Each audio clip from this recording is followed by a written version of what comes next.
Olá, Estúdio Tribuna Online, meu nome é Eduardo Maia, estou aqui com um convidado super especial, deputado federal, coordenador da bancada no Congresso, presidente do Progressistas, futuro presidente do União Progressista, são vários fatores, né, o deputado?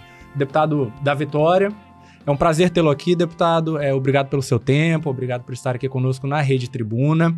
Eu vou começar a falar com o senhor de um contexto bem atual, né, que é essa questão toda da discussão sobre o aumento do IOF, né, deputado? Como é que está esse burburinho lá na Câmara dos Deputados? Como é que o Hugo Mota está conseguindo conciliar esse assunto? O senhor já conversou com os outros deputados da bancada sobre o tema? Eduardo, primeiro agradecer você nos receber aqui na Rede Tribuna, que é um patrimônio capixaba, né, histórico aqui, que tem esse veículo de comunicação muito importante no nosso país e o nosso estado sempre teve os capixabas aí há anos com ela. Olha, a Câmara é sempre um desafio, né? A gente nunca tem lá uma previsão do que vai acontecer no decorrer da semana, né? E a surpresa que nós tivemos é essa decisão do IOF, né, do governo federal, mas o reflexo, né, da não receptividade disso já foi claro, não só pelos brasileiros, mas pelos seus representantes. Inclusive, aonde nós estamos atuando na Câmara Federal, o nosso presidente Hugo Maia já se colocou Hugo Mota já se colocou em uma posição contrária, né? Eu acredito que o governo vai repensar, porque nós não estamos em tempo de aumento de impostos, né? O custo da máquina já é muito caro, né? O Brasil tem muita dificuldade e o Congresso não está solidário a poder aumentar carga tributária. Então, eu acredito que nós talvez nem vamos precisar de avaliar esse tema na discussão do plenário e o governo possa rever, né, tendo uma outra construção para que ele possa resolver o seu problema de orçamento. Essa opinião é unânime ali entre os deputados da bancada, da Vitória? Olha, eu acredito que uma grande maioria, né? Lógico que a gente tem parlamentares que são mais orgânicos em relação ao governo, que eu não sei a posição deles nesse momento, mas acredito que o sentimento de todos os nossos brasileiros não seria de aumentar, de buscar nova solução, mas não aumentar tributos. Perfeito. Deputado, vamos já então falar um pouquinho sobre a Federação União Progressista, que tem sido um tema muito recorrente aí nos noticiários, é a maior federação aí dos últimos tempos, né? Une dois partidos muito grandes. Qual que vai ser o impacto disso aqui para o Espírito Santo, especificamente?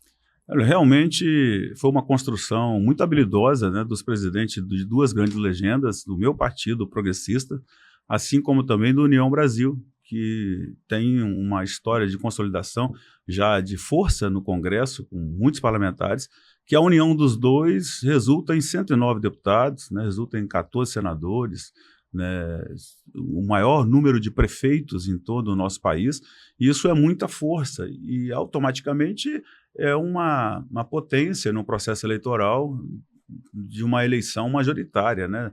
O governo federal, naturalmente, vai estar sendo o foco dessa nossa federação, né, pelos nossos líderes, para que a gente possa ter em 2026 aí uma construção.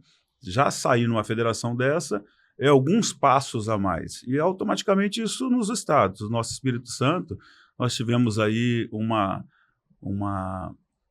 construção muito fácil de se resolver, tendo em vista que a gente já tem aqui membros do União Progressista, membros do União Brasil, né, que junto com o Progressista se tornou União Progressista, que já tem um diálogo muito próximo com os membros da nossa bancada. Aqui nós temos o deputado Evaí de Mello, além de mim, e o deputado Marcelo Santos, que é uma liderança do União Brasil, e também o atual presidente Rigoni, tem uma relação muito boa conosco, né? Assim como o deputado Bruno Rezende. Então isso já veio equalizado, estamos dialogando muito e temos uma possibilidade de termos aí em todo o estado, né? Não temos conflito nem nos municípios com prefeitos, né? A União Brasil só tem um prefeito, o progressista tem 12 prefeitos, 10 vice-prefeitos, e tem um ambiente já muito favorável em todas as cidades. Acredito que esse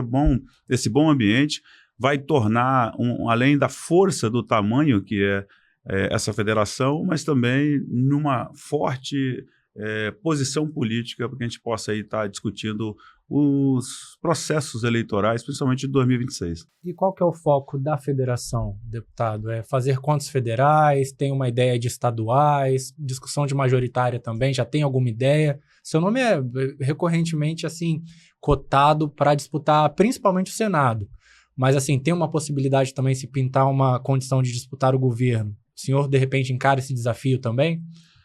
Olha, o primeiro que a gente tem que fazer é trabalhar para que esse ambiente, que já é um bom ambiente, possa melhorar, né?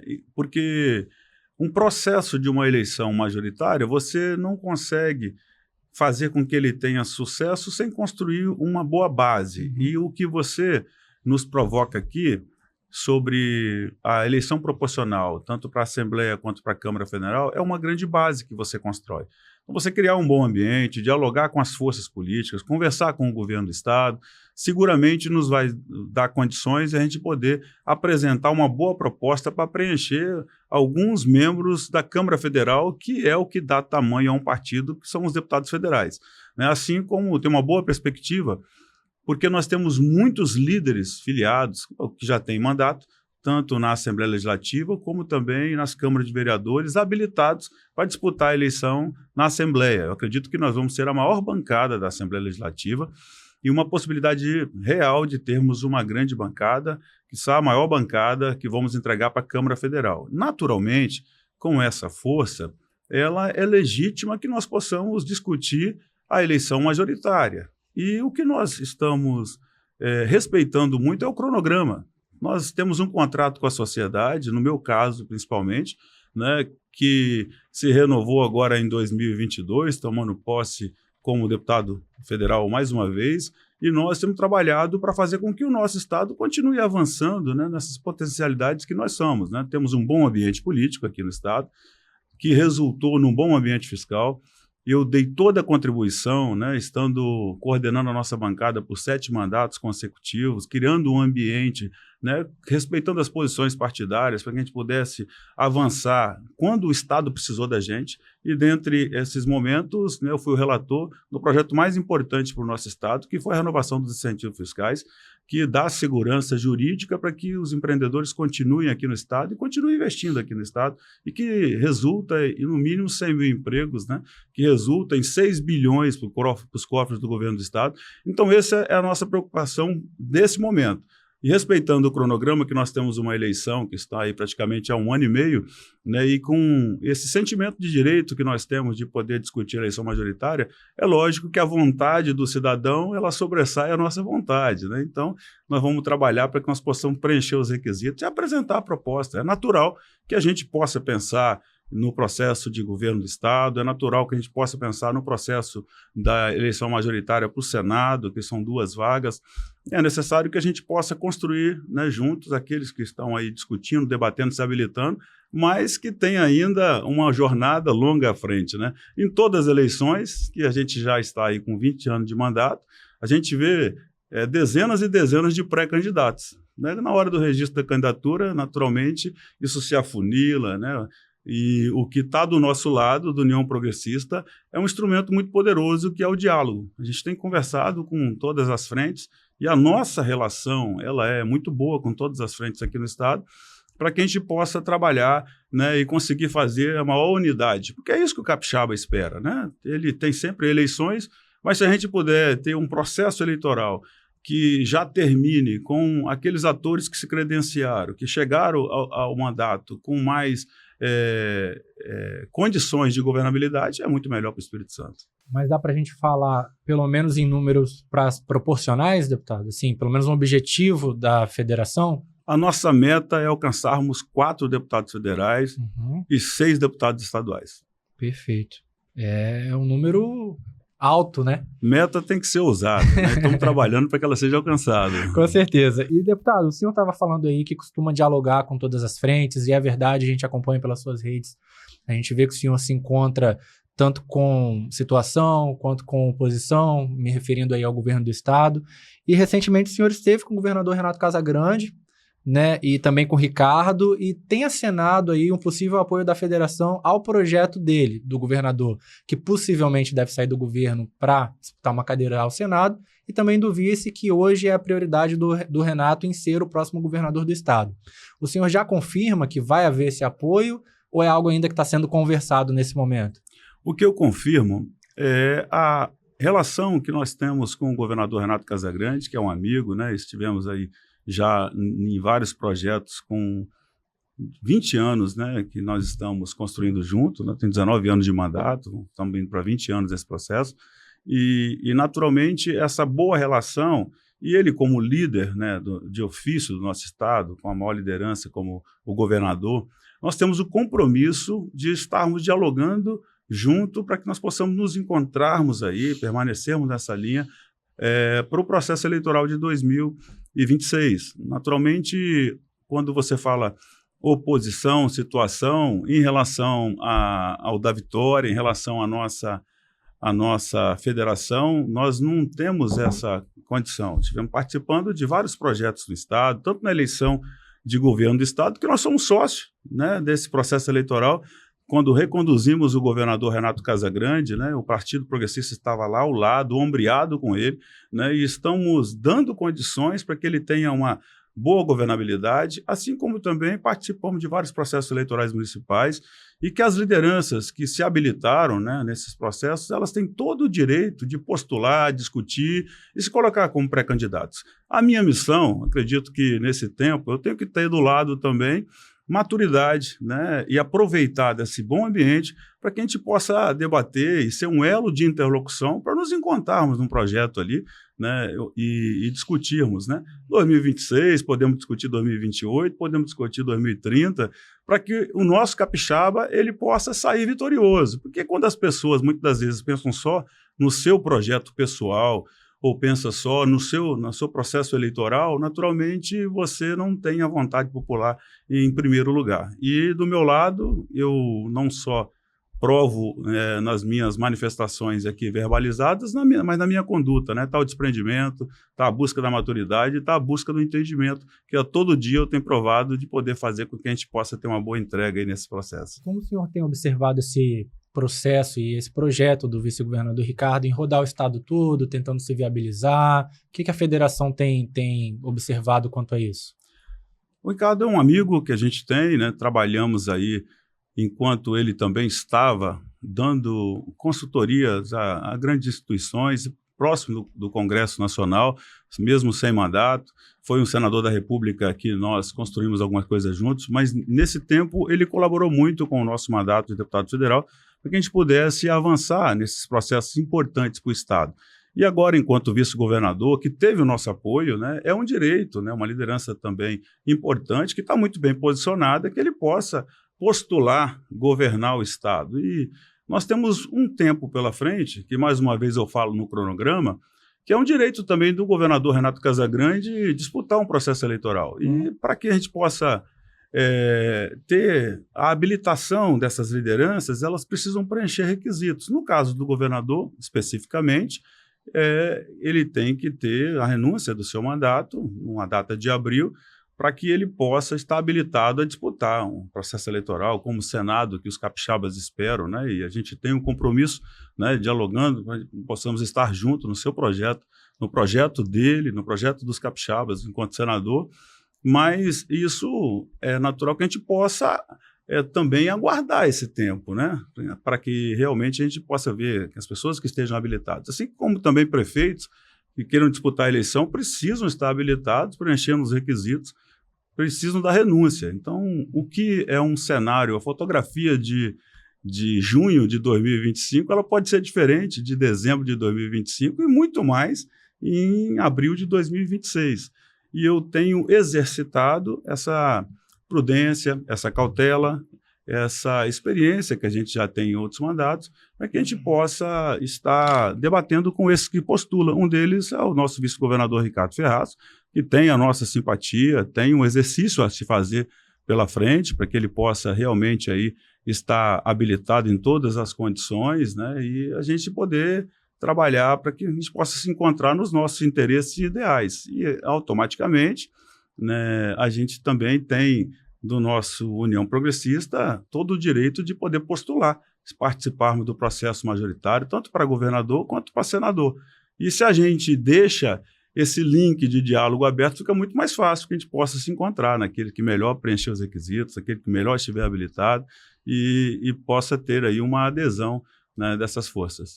Tá certo. Deputado, respeitando essa questão de cronograma que o senhor tem colocado para a gente, o senhor já falou a respeito da importância da federação e o quanto isso pesa lá na frente, né, para determinados apoios, mas falando especificamente do senhor, o senhor tem um nome muito cotado para disputar o Senado e muita gente encaminha aí talvez uma dobradinha com o próprio governador Renato Casagrande. É um sonho do senhor uma vaga no Senado? Isso passa pela cabeça do senhor? Olha, no processo eleitoral passado, nós estávamos aí também postulando disputar uma eleição majoritária. E o meu sonho, ele tem se encontrado com o nosso capixaba, né? Eu decidi disputar a minha primeira eleição como deputado estadual quando tive uma provocação muito grande da sociedade e entendi que a gente pudesse disputar uma eleição. E na minha primeira eleição fui conduzido, depois fui reconduzido com o dobro dos votos, né? Fui sempre um dos mais votados do estado, que me convenceram no processo da gente disputar uma eleição em 2018 para deputado federal. Fui o terceiro mais votado, fomos reconduzidos agora, mesmo com o debate de Senado na eleição passada, que às vezes conflita, né, e confunde a cabeça do eleitor, mas agora eu estou disposto a dialogar com a sociedade para todo o processo majoritário. Então, posso sim estar no movimento do Senado e posso sim estar num outro movimento majoritário de governo, desde que seja uma construção mais ampla, que é o que eu defendo. Então, eu estou alinhado com esses princípios, estou alinhado com esse tempo de maturidade, estou alinhado com a responsabilidade que eu sinto que eu tenho de ter uma relação bem ampla no Estado, né, com várias forças políticas, para que a gente possa debater, discutir e, se for da vontade, né, da sociedade, se for da vontade das forças políticas, se for da vontade dos segmentos da sociedade, né, das representatividades, olha, você pode ter certeza que vai contar com a minha disposição e vai contar todo com a minha fidelidade aí ao nosso povo capixaba. Perfeito, deputado. Aproveitando que você falou dessa questão de relação com várias forças aqui no Estado, uma das características que marcam o seu mandato e até também um pouco da questão do seu partido é justamente isso, conversar com várias frentes, né? Em Vitória, o senhor tem uma relação próxima com o prefeito Lorenzo Pasolini, também com o secretário de governo Eric Musso. A vice-prefeita é do partido do senhor, que é a Cris Samorini. Então, eu queria saber como anda essa relação hoje em dia com o prefeito. Não sei se vocês já chegaram a conversar sobre essa questão do senhor ter se aproximado e se aproximando cada vez mais do governador Renato Casagrande. Como é que está essa relação, progressistas com Lorenzo Pasolini? Uma das coisas que eu preciso afirmar em relação ao Pasolini é da relação muito boa que nós temos. Na semana passada estivemos juntos, né? Dessa vez eu paguei o café, que ele me visitou lá, e eu tenho sempre uma gratidão pela confiança que ele tem nessa nossa parceria, e uma das características que eu tenho é retidão naquilo que eu pactuo. Nós sempre seguimos nesse itinerário, e esse itinerário que foi o apoio à reeleição dele, que nós entendemos ser muito importante para a Vitória, pelas qualidades, pelo mandato transparente que ele tem, pela capacidade, né, de poder fazer uma gestão com resultados, e Vitória tem provado isso, né? E eu não tenho, tanto do prefeito Pasolini quanto do governador Renato Casagrande, nenhuma cobrança dessa minha relação que nós construímos aí no decorrer da história de nossas vidas e também no decorrer da história de nossa vida pública, né? A Cris é do nosso partido, foi uma construção também com a opinião de Eric Musso, a opinião do prefeito Pasolini, para que ela pudesse compor a vice, e nós já tínhamos feito a filiação dela, e resultou que nós tivéssemos aí a vitória do prefeito Pasolini com ela de vice, E isso nós nos sentimos sócio dessa gestão em que nós afirmamos no processo eleitoral. E isso precisa continuar, porque participamos com a governabilidade, né? O presidente da Câmara foi apoiado pelo prefeito Pasolini, que é o nosso vereador Anderson Góes, que nós temos uma boa, grande bancada, além dele a Maroca e o Camilo Neves, são vereadores que têm participado, estão alinhados com a administração municipal, mas o que nós temos de mais, de maior patrimônio nessa condução enquanto presidente do Partido Progressista e também, né, agora dialogando com a nossa federação, na possibilidade de estarmos presidindo essa nossa federação, é trabalharmos o diálogo, né? Nós temos um tempo para discutir isso, e temos o respeito do prefeito Pasolini, porque nós ajudamos o governador Renato Casagrande, hoje uma participação bem ativa numa secretaria em que ela dialoga muito com os municípios, que é a SEDURB, e no comportamento de parceiros, né, do governo do estado e no comportamento de parceiros da prefeitura de Vitória, porque o cidadão que é eleitor, né, e muitas das vezes ele não entende, porque ele paga o imposto, votando ou não votando naquele candidato que ganhou a eleição, ele precisa ter esse respeito. E a nossa condução, ela não se antecipa pela ansiedade e pelo pensamento individual de um projeto pessoal. Perfeito, muito bom, deputado. E continuando a falar sobre outro ator político, o prefeito de Vila Velha, Ronaldinho Borgo, está sem partido. E muita gente fala que o PP pode ser uma nova casa dele, já que até antes da eleição municipal do ano passado, os senhores conversaram a respeito de aí uma possível migração dele do Podemos, do então Podemos aí para o PP. Essa relação ela esfriou um pouco ou o senhor acha que ainda existe a possibilidade dele fazer parte do quadro do Progressistas? Olha, Arnaldinho é um amigo querido, que eu tenho gratidão por ele, né? Em 2014, ele coordenou a minha campanha em Vila Velha para deputado federal, jovem, mas com uma velocidade, ele teve uma carreira meteórica aí, chegando a um mandato de prefeito e sendo reconduzido com um grande percentual, tem todo o direito de postular, né, disputar a eleição, participar, porque está numa cidade das mais populosas e fazendo uma boa gestão. E realmente nós fizemos o convite para ele, para que ele pudesse estar afiliado no Partido Progressista, que ele é um ativo extremamente importante, e a gente, além disso, tem essa relação muito boa, que nós estamos junto com ele na administração da Prefeitura de Vila Velha, né, com uma identidade clara na Secretaria de Turismo lá, além de uma bancada muito forte, com 3 vereadores experientes, né, que estão trabalhando, ajudando a gestão do nosso prefeito Arnaldinho. E Arnaldinho, naquele tempo, ele teve os motivos para que ele permanecesse no partido que ele estava, no Podemos, e agora eu não tenho mais toda essa liberdade de fazer um convite, né, porque nós temos hoje também um outro partido que é um sócio do nosso processo, que é a União Brasil, que temos agora a União Progressista, né, na nossa federação. O mais justo, o mais correto, o mais prudente é nós dialogarmos com todos os membros, né, para que nós possamos fazer os convites, né, acolher determinadas lideranças, mas eu não tive ainda nenhuma manifestação do nosso prefeito Arnaldinho, né? Seria injusto se falar que ele se movimentou para estar aqui, mas ele sabe que se por algum motivo tivermos uma construção dessa, ele já tem do lado um amigo aí que a gente tem uma história muito boa para se preservar, né, e para poder sempre contar. Se depender do senhor, tem espaço na federação? Na nossa federação, a gente vai estar sempre construindo para que possa ter um bom ambiente e autorização de todos, porque você presidir, você liderar, você lidera com diálogo. Então, você tem um voto enquanto presidente, né, pode assinar, mas, naturalmente, você só faz isso muito bem quando os membros possam participar.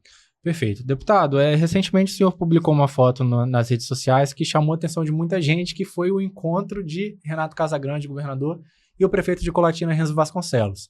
A gente sabe que já há algum tempo eles não andam politicamente muito alinhados, embora Renzo já tenha falado algumas vezes que, enquanto deputado estadual, fazia parte da base do governador Renato Casagrande.